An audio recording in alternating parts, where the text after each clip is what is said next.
പ്രിയപ്പെട്ടവരെ, അന്വേഷണത്തിൻ്റെ അൽഗോരിതത്തിൽ വ്യത്യസ്ത വിഷയങ്ങളെക്കുറിച്ച് അവതരണങ്ങൾ നടത്തിയപ്പോൾ ആ അവതരണങ്ങളോട് പലതരത്തിൽ പ്രതികരിച്ച എത്രയെത്രയോ സുഹൃത്തുക്കളുണ്ട്. അവരോടുള്ള സ്നേഹം, ബഹുമാനം ആദ്യം പ്രകടിപ്പിക്കുകയാണ്.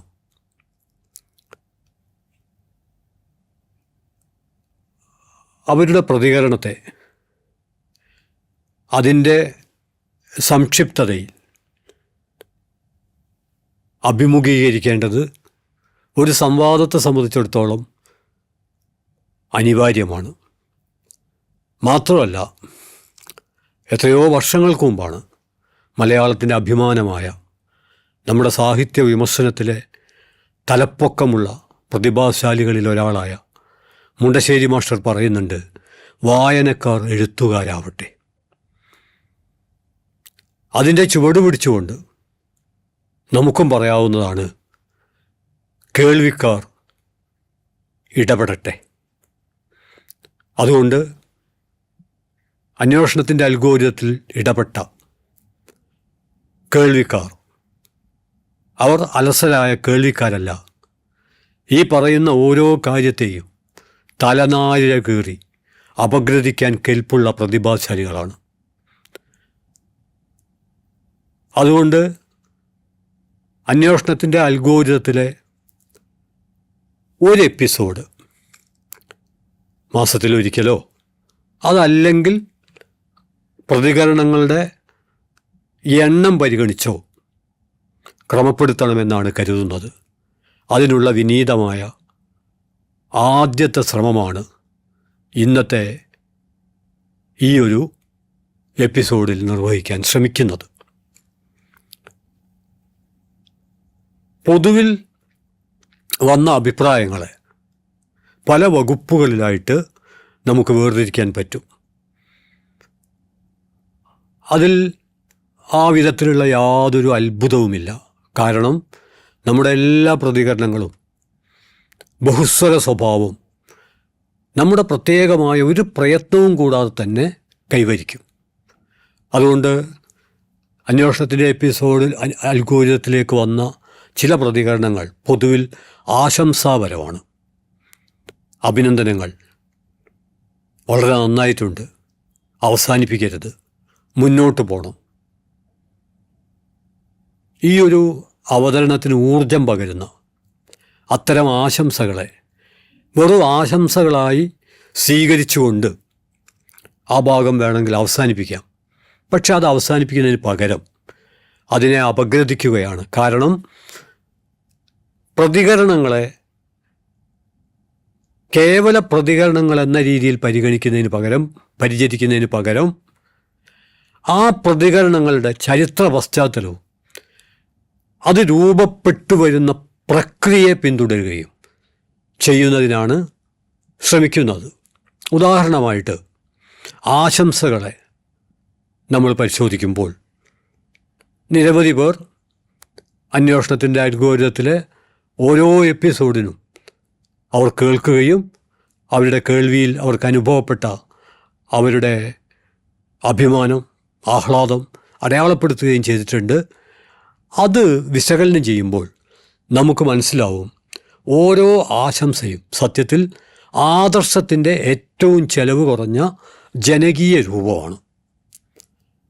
നമ്മളിപ്പോൾ നന്നായിട്ടുണ്ട് എന്ന് പറയുമ്പോൾ അത് നന്മ എന്ന മഹത്തായ ആദർശത്തെക്കുറിച്ചുള്ള നമ്മൾ തന്നെ ഉൾക്കൊള്ളുന്ന മറ്റുള്ളവരിലും മറ്റെല്ലാ പ്രവർത്തനങ്ങളിലും നാം കണ്ടെത്താൻ ശ്രമിക്കുന്ന ഒരു മഹത്തായ മൂല്യമാണ്. എന്നാൽ ആദർശവും ആശംസയും ഒന്നല്ല.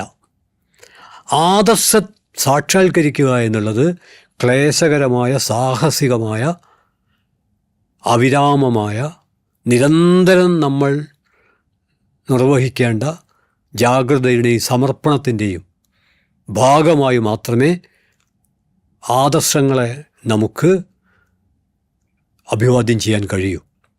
എന്നാൽ ആശംസയാകട്ടെ അത് ആദർശത്തിൻ്റെ ഏറ്റവും ചെലവ് കുറഞ്ഞ ജനകീയ രൂപമാണ് എന്ന് ഞാൻ തുടക്കത്തിൽ പറഞ്ഞു. അങ്ങനെ പറയാൻ കാരണം നമുക്ക് പെട്ടെന്ന് മലയാളത്തിൽ ഒരുപക്ഷെ വൈക്കം മുഹമ്മദ് ബഷീറിൻ്റെ കൃതികളിലൊക്കെ ആവർത്തിച്ചു വരും, മംഗളം ഭവിക്കട്ടെ. അങ്ങനെ പറയുമ്പോൾ അത്തരത്തിലുള്ള ധാരാളം പ്രതികരണങ്ങൾ അന്വേഷണത്തിൻ്റെ അൽഗോരിതത്തിൽ പല വിഷയങ്ങളിൽ കാണാൻ കഴിഞ്ഞിട്ടുണ്ട്. അത് ഏത് അവതാരകനെയും ആഹ്ലാദിപ്പിക്കും. അതെനിക്ക് പകർന്നു തന്ന ആഹ്ലാദം ഞാൻ അനുഭവിക്കുന്നു. ഇടശ്ശേരിയുടെ ഒരു കവിതയുണ്ട്, വിവാഹ സമ്മാനം എന്നാണ് ആ കവിതയുടെ പേര്. അതിൽ ഒരു ഭാഗത്ത്, അതായത് തൻ്റെ അനുരാഗി തന്നെ തിരസ്കരിക്കുകയും തൻ്റെ അനിയത്തിയെ വിവാഹം ചെയ്യുകയും ചെയ്യുന്നൊരു പശ്ചാത്തലത്തിൽ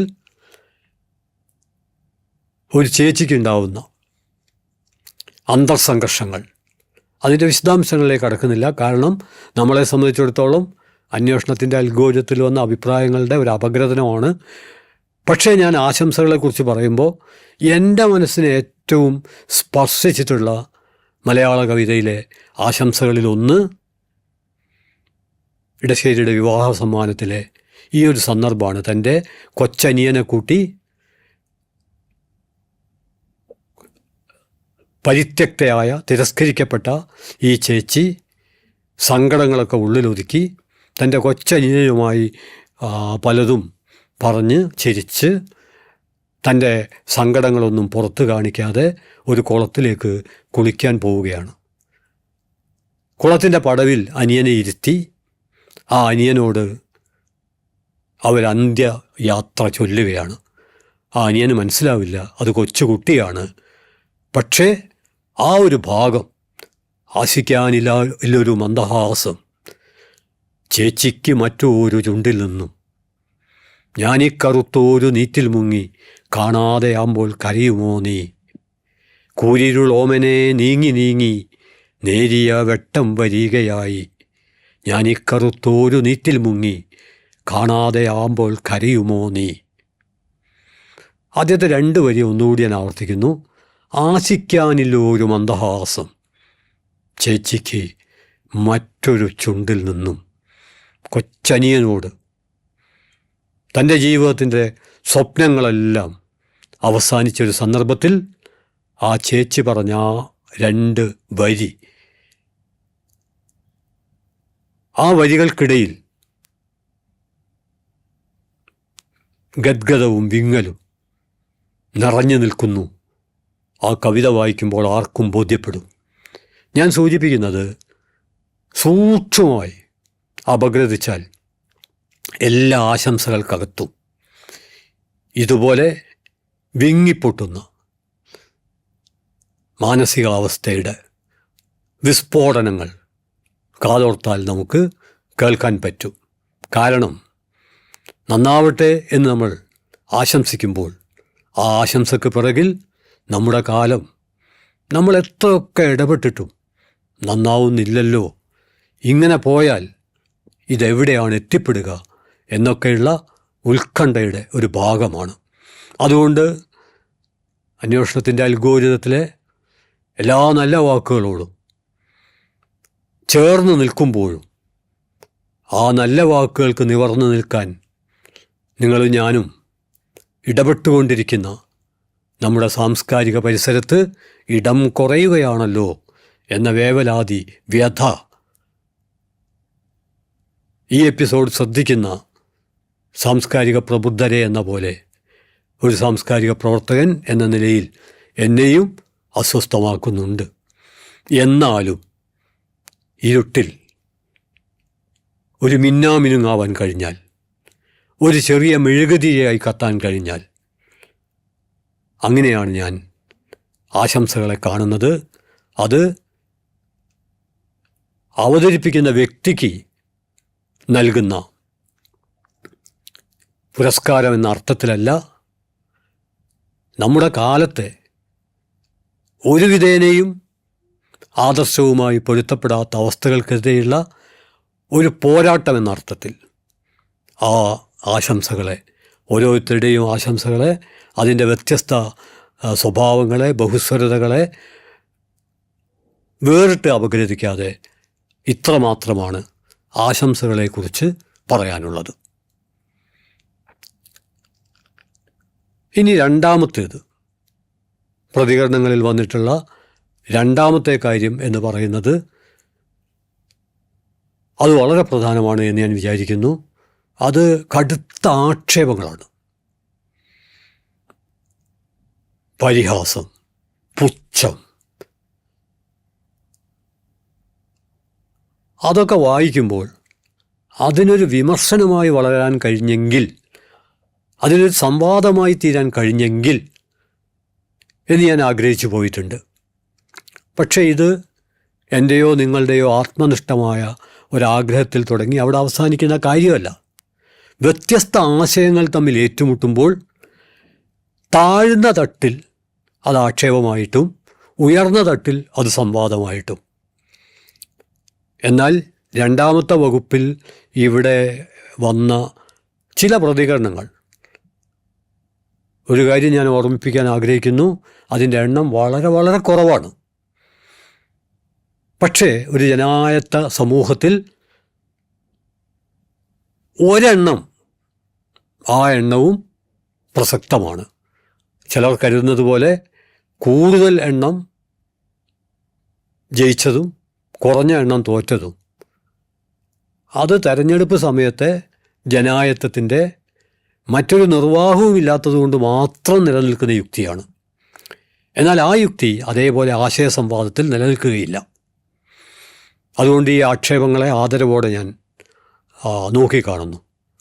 ആക്ഷേപങ്ങളിൽ ഏറ്റവും രൂക്ഷമായത് എന്ന് ഒരുപക്ഷെ ആക്ഷേപിക്കുന്നവർ കരുതുന്നതും എന്നാൽ വളരെ ദുർബലമായത് എന്ന് ഞാൻ കരുതുന്നതുമായ ഒന്ന്, ഈ എപ്പിസോഡ് അവതരിപ്പിക്കുന്ന ആളെ ആക്ഷേപിക്കുന്ന, സൂചിപ്പിക്കാൻ ശ്രമിക്കുന്നത് അവതരിപ്പിക്കുന്ന ആശയങ്ങളെയല്ല, ആ ആശയങ്ങളുടെ ശരിതെറ്റുകളെയല്ല, അതിനോടുള്ള തങ്ങളുടെ പ്രതികരണങ്ങളെയല്ല, മറിച്ച് നീ അവതരിപ്പിച്ചാലും ആ അവതരിപ്പിക്കുന്നതിനൊന്നും ഞങ്ങൾ പരിഗണിക്കില്ല. അതിന് യുക്തിയായിട്ട് അവതരിപ്പിച്ചിരിക്കുന്നത്, അതിലെനിക്ക് ഏറ്റവും കൗതുകരമായി തോന്നിയത് സഖാവ് വി എസിനെ കുറിച്ചും അന്വേഷണത്തിൻ്റെ അൽഗോരിതത്തിൽ ഒരു എപ്പിസോഡ് അവതരിപ്പിച്ചിരുന്നു. അത് അടുത്ത ഒരു എപ്പിസോഡ് കൂടിയായി കുറേ കൂടി വിശദമായി പറയേണ്ടതുണ്ടെന്ന് ഞാൻ കരുതുന്നു.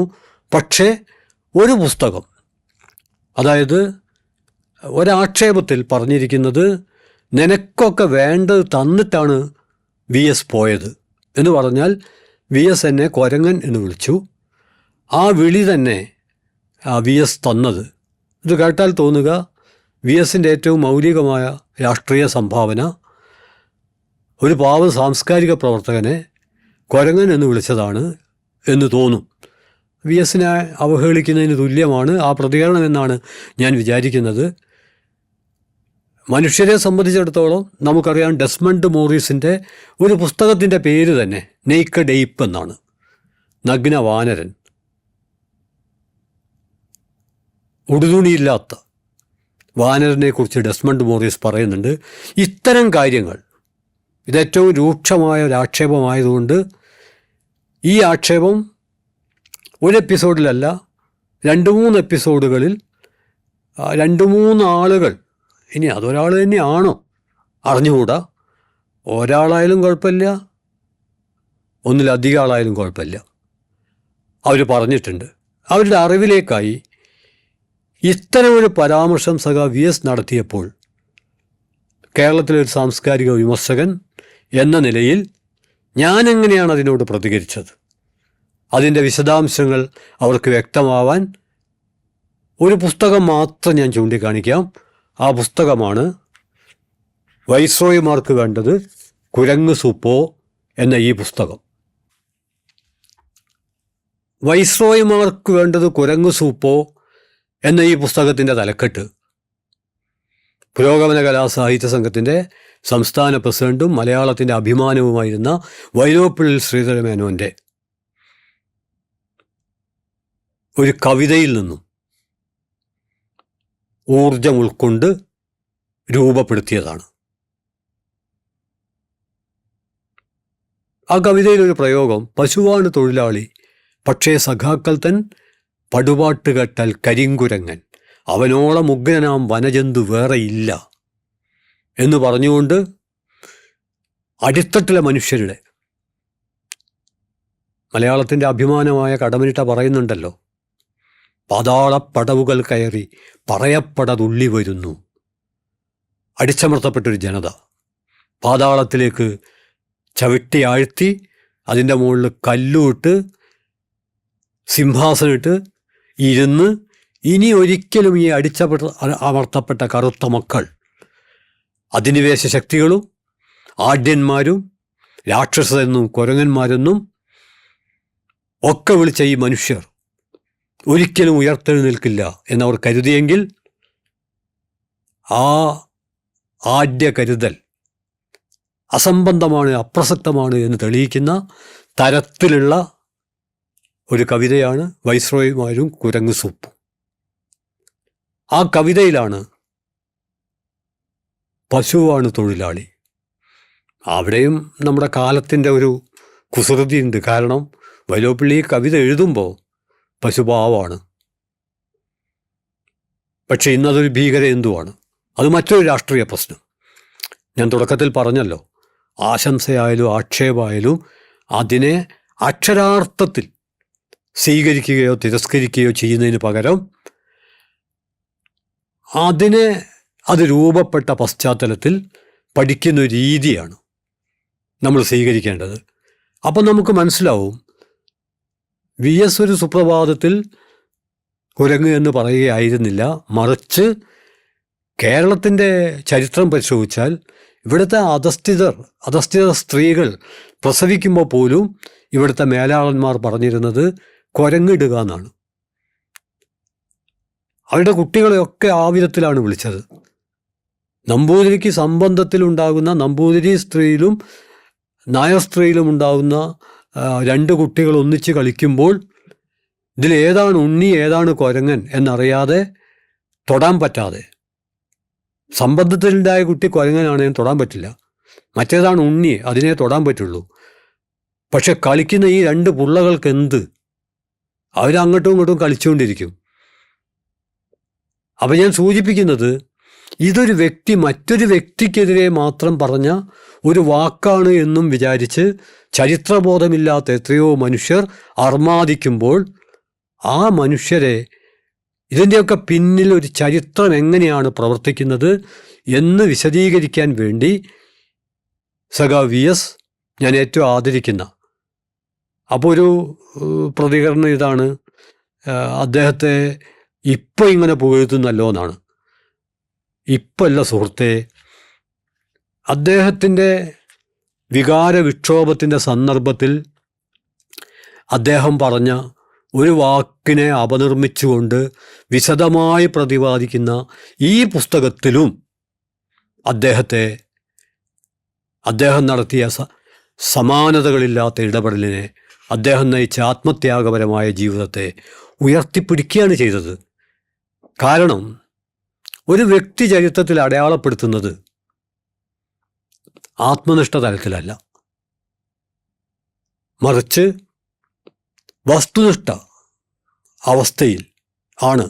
ഇതിനർത്ഥം ആത്മനിഷ്ഠ തലത്തിൽ ഒരു വ്യക്തിക്ക് പറ്റിയ അബദ്ധങ്ങൾ വികാര വിക്ഷോഭത്തിൻ്റെ വേളയിൽ പറഞ്ഞ ചില പ്രയോഗങ്ങൾ അത് വിചാരണ ചെയ്യപ്പെടില്ല എന്നല്ല, വിചാരണ ചെയ്യപ്പെടും. അതുകൊണ്ട് ഞാൻ അതിൻ്റെ കൂടുതൽ വിശദാംശങ്ങളിലേക്ക് അടുത്തൊരു എപ്പിസോഡ് അത് വിശദമായി ചെയ്യണമെന്ന് വിചാരിക്കുന്നുമുണ്ട്. അതായത് നമ്മുടെ ചരിത്രത്തിൽ, മാനവരാശിയുടെ ചരിത്രത്തിൽ ഏതൊക്കെ ജനവിഭാഗങ്ങളെയാണ് ഏതൊക്കെ സമയത്താണ് ആക്ഷേപിക്കാൻ കുരങ്ങിനെ കൂട്ടുപിടിച്ചത്. വെള്ളക്കാർ കറുത്തവരെ, ബരാക് ഒബാമയെ ചിമ്പാൻസി എന്ന് വിളിക്കുന്നുണ്ട്. നമ്മൾ വിചാരിക്കും കുരങ്ങ് മാത്രമാണോ? അല്ല. ഒരു ചെറിയ കാര്യം കൂടി പറഞ്ഞ് അവസാനിപ്പിക്കാം. അത് EMS പട്ടാമ്പിയിൽ മത്സരിക്കുമ്പോൾ പട്ടാമ്പിയിലെ പട്ടി കുരച്ചാൽ, ഇവിടെ ഒരു നമ്മൾ അടയാളപ്പെടുത്തേണ്ട ഒരു തമാശയുണ്ട്. 958 വിമോചന സമരകാലത്ത് MV ദേവൻ EMSനെ പട്ടിയാക്കി കാർട്ടൂൺ വരച്ചിട്ടുണ്ട്. അതായത് ഏതാൾക്കും ആരെയും എന്തും വിളിക്കാവുന്നതാണ്, ഇതിന് പാറ്റൻ്റ് ഇല്ല. അങ്ങനെ വരുമ്പോൾ ഇതിലൊരു സവിശേഷമായ യുക്തി കൂടി പ്രവർത്തിക്കുന്നുണ്ട്. ഞാൻ ചരിത്രത്തെക്കുറിച്ച് പറഞ്ഞു, ഇനി ഞാൻ പറയുന്നത് ചേർത്ത് വെച്ച് പരിശോധിക്കേണ്ട ഭാഷാപരമായ യുക്തിയാണ്. ഉദാഹരണമായിട്ട് എൻ്റെ പേര് മുഹമ്മദ് എന്നാണെന്ന് വിചാരിക്കുക. അപ്പോൾ ഒരു പക്ഷേ കുരങ്ങൻ എന്നാവില്ല, മങ്കി എന്നായിരിക്കും, മുഹമ്മദ് മങ്കി.